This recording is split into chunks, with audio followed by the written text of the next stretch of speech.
हमारे देश के 10% लोग जो है वो 80% इनकम करते हैं और बचे हुए जो 90% लोग हैं वो बाकी के 20% इनकम करते हैं। लेकिन ये जो 80% कमाते हैं उनसे टैक्स सिर्फ 20% आता है और जो ये 20% कमाते हैं उनसे इनकम आता है 80%। क्या कभी आपने सोचा है एक मिडिल क्लास आदमी इतनी मेहनत क्यों करता है? हर सुबह की दौड़ भाग, हर रात को चिंता, फिर भी ये लगता है कि हम मिडिल क्लास लोग अपनी जिंदगी बस गुजार रहे हैं, जी नहीं रहे हैं। एक मिडिल क्लास के लिए जिंदगी क्या सिर्फ EMI भरना, बच्चों की फीस निकालना और घर के खर्चों को मैनेज करने का नाम है? कभी आपने अपने आप से ये पूछा है कि आपकी मेहनत का असर आपके जीवन में क्यों नहीं दिख रहा है? आज की वीडियो में हम बात करेंगे उन रियल चैलेंजेस की जो हर एक मिडिल क्लास इंसान फेस कर रहा है, चाहे वो इन्फ्लेशन हो, टैक्सेस हो या फिर सामाजिक दबाव। और साथ ही हम जानेंगे कि क्या 2024 के नए टैक्स रूल्स आपकी जिंदगी को और भी मुश्किल बनाएंगे या फिर इसमें कुछ अच्छा होने की उम्मीद है या नहीं। सर, मिडिल क्लास आदमी के जीवन में एक ही बदलाव आया है।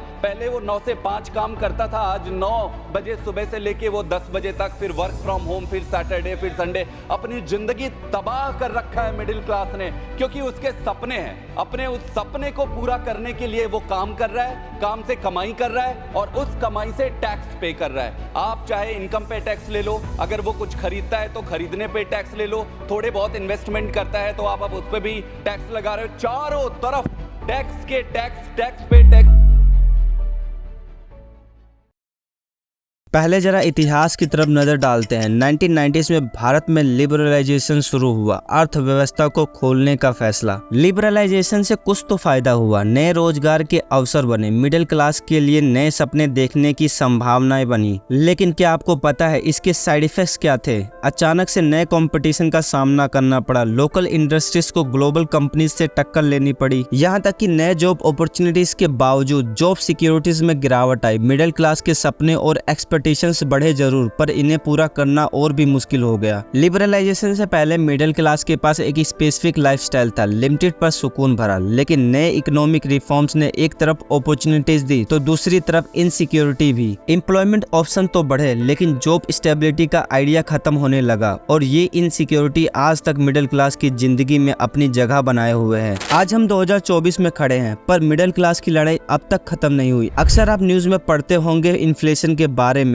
जो हर साल बढ़ रहा है। आज पेट्रोल, बिजली, दवाइयाँ सब कुछ महंगा हो गया है, लेकिन आपकी इनकम वो तो जैसे वहीं की वहीं अटकी हुई है। एक तरफ आपको इन्फ्लेशन का सामना करना पड़ता है और दूसरी तरफ सरकार के नए टैक्स रूल्स जो सिर्फ आप पर और बोझ डालते हैं। आपको पता है 2024 के बजट में इनकम टैक्स स्लैब्स को थोड़ा सा रिलैक्स किया गया है, लेकिन मिडिल क्लास के लिए क्या ये काफी है? इन्फ्लेशन के हिसाब से आपकी परचेजिंग पावर कम होती जा रही है। एक तरफ एजुकेशन, हेल्थ केयर और हाउसिंग के खर्चे आसमान छू रहे हैं और दूसरी तरफ आपकी सैलरी वहीं की वहीं। सोचिए, पिछले 10 सालों में प्राइवेट स्कूल फीस 150% तक बढ़ गई है और हेल्थ केयर कॉस्ट तो इससे भी ज्यादा। ऐसे में मिडिल क्लास किस तरफ जाए? जॉब मार्केट की बात करें तो अभी भी जॉब सिक्योरिटी एक सपना बनकर रह गया है। आज के डिजिटल और गिग इकोनॉमी के दौर में फुल टाइम जॉब्स और एम्प्लॉयमेंट बेनिफिट्स कम होते जा रहे हैं। अंडर एम्प्लॉयमेंट भी एक बड़ी समस्या है। आपके पास नौकरी तो है, लेकिन क्या आप अपनी सैलरी से अपनी बेसिक जरूरतें पूरी कर पा रहे हैं? ये एक ऐसा सवाल है जो आज हर मिडिल क्लास इंसान के दिमाग में है। चलिए बात करते हैं इकोनॉमिक्स की। भारत में मिडिल क्लास का सपना क्या था और आज की हकीकत क्या है? 2024 के बजट में कुछ चेंजेस आए हैं जो हमारे लिए बहुत इंपॉर्टेंट है। Finance minister Nirmala Sitharaman